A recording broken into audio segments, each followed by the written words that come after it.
નમસ્કાર દર્શક મિત્રો, આપ જોઈ રહ્યા છો મધ્ય ગુજરાત ફર્સ્ટ ન્યૂઝ। પ્રભારી મંત્રી શ્રી ડોક્ટર મનીષાબેન વકીલની ઉપસ્થિતિમાં છોટાઉદેપુર જિલ્લા કક્ષાનું 77માં પ્રજાસત્તાક પર્વની બોડેલી ખાતે ઉજવણી કરવામાં આવી। તો 77માં પ્રજાસત્તાક પર્વ તારીખ 26મી જાન્યુઆરી છોટાઉદેપુર જિલ્લા કક્ષાની ઉજવણી બોડેલી ખાતે પ્રભારી મંત્રી અને મહિલા અને બાળ કલ્યાણ સામાજિક ન્યાય અધિકારીતા વિભાગના રાજ્યમંત્રી શ્રી ડોક્ટર મનીષાબેન વકીલે રાષ્ટ્રધ્વજ લહેરાવી તિરંગાને સલામી આપી। જિલ્લા કક્ષાના કાર્યક્રમમાં મંત્રી શ્રી ધ્વજવંદન કરી જિલ્લાની વિવિધ સુરક્ષા પાંખોના જવાનો દ્વારા પરેડની પ્રસ્તુતિ સાથે પરેડનું નિરીક્ષણ કર્યું હતું। ત્યારબાદ મંત્રી શ્રી દ્વારા પ્રાસંગિક ઉદ્બોધન કરાયું। જિલ્લાની વિવિધ શાળાના વિદ્યાર્થીઓ દ્વારા સાંસ્કૃતિક કાર્યક્રમો રજૂ કરવામાં આવ્યા। જિલ્લાના વિવિધ વિભાગો દ્વારા ટેબ્લો નિદર્શન બાદમાં વર્ષ દરમિયાન વિવિધ કાર્યક્ષેત્રમાં વિશિષ્ટ સિદ્ધિ હાંસલ કરનારા કર્મયોગીઓ સ્વૈચ્છિક સંસ્થાના પ્રતિનિધિઓને મંત્રીશ્રી તેમજ ઉપસ્થિત મહાનુભાવોને હસ્તે સન્માનિત કરવામાં આવ્યા। કાર્યક્રમને અંતે મહાનુભાવો દ્વારા વૃક્ષારોપણ કરવામાં આવ્યું અને આ પ્રસંગે લોકસભા સાંસદ જસુભાઈ રાઠવા, જિલ્લા પંચાયત પ્રમુખ મલકાબેન પટેલ, જિલ્લા કલેક્ટર ગાર્ગી જૈન, ધારાસભ્ય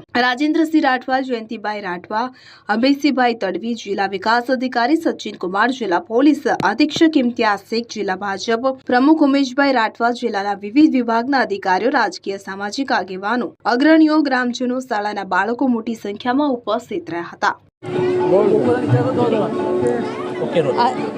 આજે 77મો પ્રજાસત્તાક દિવસ નિમિત્તે છોટાઉદેપુર જિલ્લામાં આવવાનું થયું છે।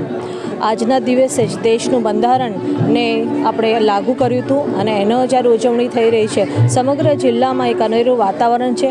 આજે મારી સાથે છોટાઉદેપુર જિલ્લાના સાંસદ જસુભાઈ, ધારાસભ્યશ્રીઓ, જિલ્લા પંચાયતના અધ્યક્ષબેન શ્રી, કલેક્ટર સૌ ઉપસ્થિત રહ્યા અને એક જ પ્રાર્થના કે આજ આવનાર દિવસમાં કે આ વર્ષોમાં છોટાઉદેપુર જિલ્લો ખૂબ આગળ નીકળે અને બધા જે વિકાસના કામો છે, જે પરિકલ્પના આપણા દેશના વડાપ્રધાન નરેન્દ્રભાઈ મોદીજી દ્વારા કરવામાં આવી છે, પરિકલ્પના અને બધા જ કામો પૂરા થાય એ જ શુભેચ્છા આજે છોટાઉદેપુર જિલ્લાના નાગરિકોને પાઠવું છું।